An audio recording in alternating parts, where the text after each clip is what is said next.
Selamat pagi, salam sejahtera buat kita semua. Kami dari kelompok 4, Prodi Pendidikan Sejarah, kelas A pagi, semester 4. Mata kuliah Sejarah Intelektual. Dosen Pak Arif Januardi, MPD. Kami dari IKIP PGRI Pontianak. Di sini kelompok kami akan menjelaskan materi tentang peran intelektual dalam perkembangan ilmu pengetahuan dan teknologi. Terlebih dahulu saya akan memperkenalkan kelompok kami. Apriana sebagai ketua kelompok dan pemateri pertama. Cinderella sebagai pemateri kelima. Anastasia sebagai pemateri keempat. Sepriananita sebagai pemateri ketiga. Ratina sebagai pemateri kedua. Ameliana Rahmadiani sebagai pemateri ke-6. Peran intelektual. Intelektual adalah cerdas, berakal, dan berpikir jernih berdasarkan ilmu pengetahuan dan mempunyai kecerdasan tinggi. Seorang intelektual dalam konteks Indonesia merupakan agen perubahan kehidupan sosial politik. Perubahan yang diusung oleh kalangan intelektual bermuara pada ide-ide perubahan, ide-ide baru, dan sikap anti kemapanan. Ide baru bisa muncul dari mana saja dan dari siapa saja. Tetapi pada seorang intelektual, potensi pengembangan ide, gagasan, pemikiran, dan inovasi memiliki peluang yang lebih besar karena seorang intelektual memiliki wawasan luas, pengetahuan mendalam, dan kemampuan refleksi berbasis teori ataupun realitas. Wang Qingjun menyatakan bahwa mustahil memahami perubahan sejarah tanpa memahami peran kaum intelektual. Dalam konteks sejarah Indonesia, kaum intelektual telah menjadi pelopor bagi tumbuhnya kesadaran baru yang memungkinkan munculnya tuntutan politis berupa sebuah bangsa yang merdeka dan berdaulat. Seorang intelektual akan senantiasa mendayagunakan akalnya untuk mengembangkan ilmu yang ditekuninya. Pemberdayaan akal merupakan media efektif untuk menemukan dan mengaktualisasi potensi diri. Sejarah iptek. Sekitar abad ke-20, ilmu pengetahuan berkembang. Yang pertama di dalam bidang komunikasi, informasi, transportasi, industri, dan pertanian. Bangsa kolonial datang ke Indonesia, walaupun iptek telah berkembang di Indonesia, akan tetapi Indonesia masih tertinggal jauh dibanding negara jajahan Asia lainnya. Hal ini disebabkan dikarenakan pendidikan di Indonesia pada saat itu hanya untuk kaum bangsawan saja. Pada awal abad ke-19, banyak penemuan penting di dalam bidang iptek seperti mesin uap oleh James Watt dan handphone oleh Alexander Graham Bell. Di era globalisasi sekarang, negara yang paling kuat menguasai teknologi informasi dan komunikasi akan memiliki pengaruh yang besar bagi dunia. Contohnya, bagi negara yang maju, sangat berpengaruh di dalam segala bidang terhadap negara yang berkembang. Perkembangan iptek yang paling mencolok oleh hadirnya komputer, yaitu pada tahun 1936. Seorang pakar matematika di Inggris akan Turing menghasilkan ide untuk membuat mesin yang dapat menghitung tanpa bantuan manusia. Pada tahun 1940 dikembangkan lagi komputer oleh John von Neumann dengan nama Electronic Discrete Variable Automatic Computer atau EDVAC. Selain EDVAC, lahir pula ENIAC atau Electronic Numerical Integration and Computer oleh John Mauchly dan John Respect Aker sebagai komputer digital yang pertama. Selanjutnya disempurnakanlah lagi oleh Charles Babbage sehingga beliau disebut sebagai Bapak Komputer Dunia.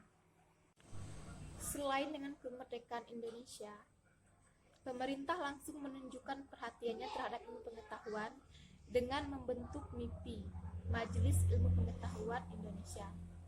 MIPI lalu diubah menjadi LIPI, Lembaga Ilmu Pengetahuan Indonesia, dikarenakan Amerika Serikat telah menggunakan jaringan komputer untuk ilmuwan dan ahli riset. Pada tahun 1965, pemerintah Amerika Serikat mendirikan AFRA, Advanced Research and Agency, dan menghasilkan paket switching serta TCP atau IP. Heinrich Rudolf Hertz, seorang penemu gelombang elektromagnetik yang menjadikan Guglielmo Marconi dapat menciptakan radio, serta dikembangkan lebih baik lagi oleh Emile de Forest yang menjadikannya sebagai the father of radio. Selanjutnya, John Logie Baird, yaitu penemuan televisi yang pertama, mengembangkan ide bahwa manusia juga bisa mengirim sinyal audio visual. Jadi pada tahun 1939 di Amerika Serikat, masyarakatnya sudah bisa menikmati TV. Baiklah, di sini saya akan melanjutkan materi yang ketiga tentang perkembangan informasi dan komunikasi di Indonesia.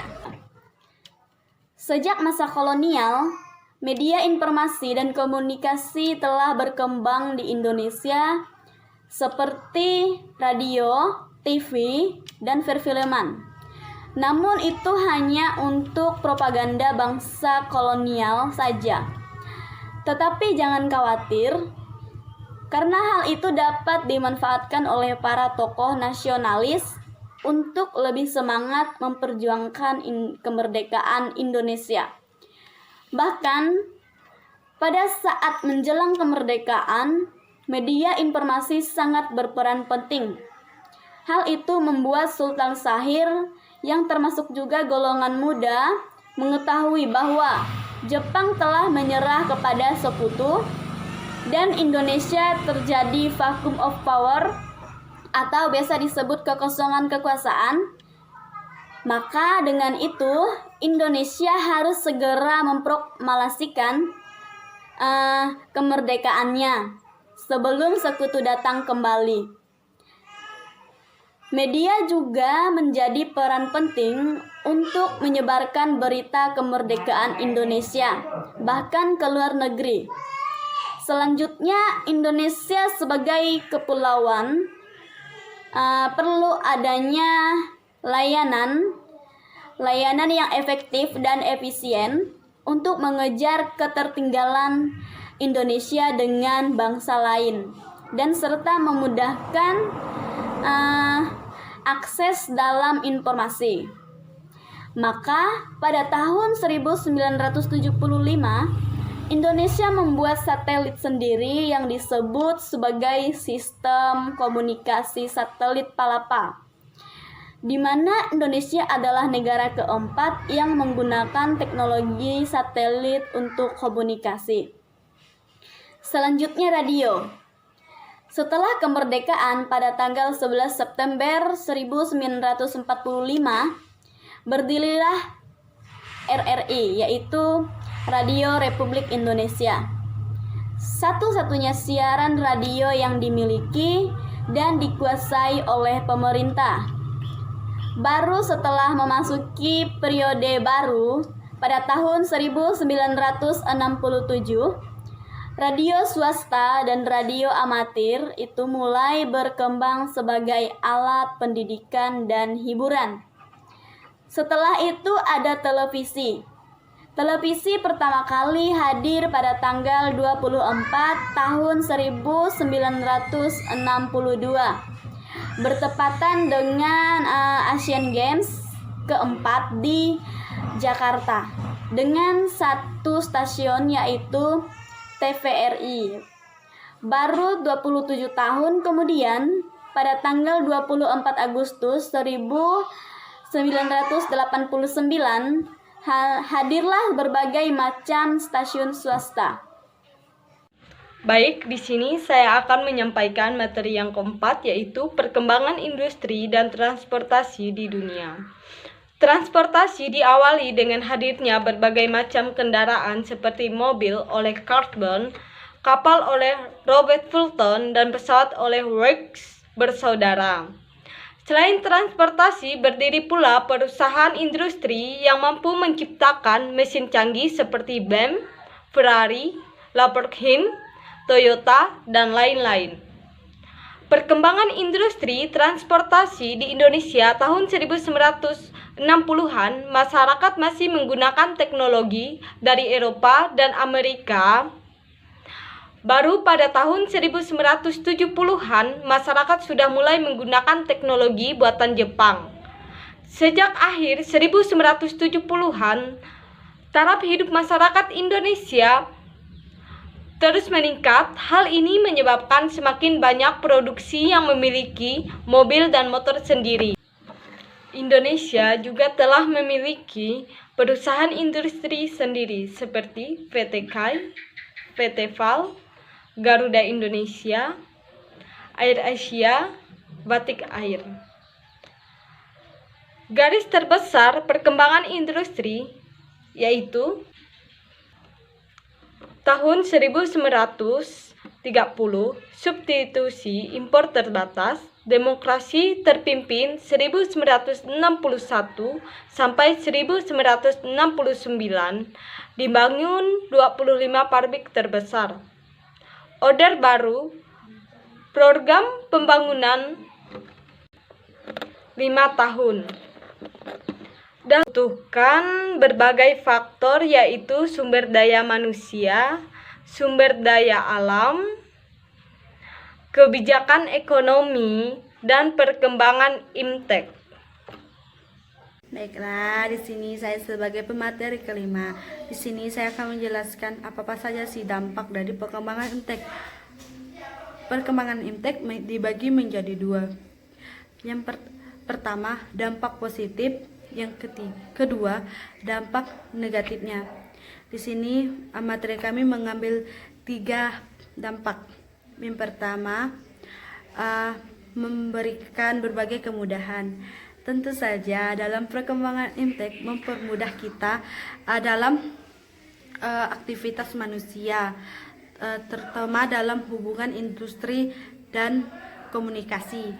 Yang kedua, memberikan berbagai informasi. Tentu saja perkembangan IMTEK memberikan informasi kepada kita, sehingga kita tidak ketinggalan informasi dan ketinggalan zaman. Yang ketiga, bertambah wawasan dan pengetahuan. Tentu saja pengetahuan membantu kita dalam wawasan dan pengetahuan. Kita bisa mencari informasi, mencari segala yang terheboh melalui perkembangan IMTEK. Contohnya melalui telepon dan televisi. Di situ kita bisa mendengarkan informasi-informasi yang sekarang yang terjadi di dunia. Sekian materi yang dapat saya sampaikan. Materi selanjutnya saya serahkan kepada pemateri ke-6. Baiklah, di sini saya sebagai pemateri ke-6. Di sini saya akan menjelaskan apa saja sih dampak negatif dari perkembangan IMTEK. Yang pertama, mempengaruhi pola pikir. Masyarakat Indonesia adalah masyarakat yang akan penasaran serta suka dengan hal yang baru, terutama dalam elektronik. Namun ternyata dalam perkembangan tersebut berdampak pada pola pikir anak-anak, tetapi juga berdampak pada pola pikir orang dewasa atau orang tua. Kedua, hilangnya budaya tradisional. Dengan berdirinya gedung mewah seperti hotel, mall, dan lain-lain mengakibatkan hilangnya budaya tradisional seperti halnya dalam kegiatan perdagangan yang dulunya lebih dikenal dengan pasar tradisional, sekarang dikenal dengan pasar modern. Yang ketiga, banyak menimbulkan berbagai kerusakan. Tentu saja di Indonesia dikenal sebagai negara yang kaya akan dengan sumber alamnya. Namun, hingga akhir ini, Indonesia lebih dikenal sebagai negara yang sedang berkembang. Sekian materi saya. Terima kasih. Sekian pembahasan dari Kelompok kami. Semoga dapat dipahami. Sekian dan terima kasih.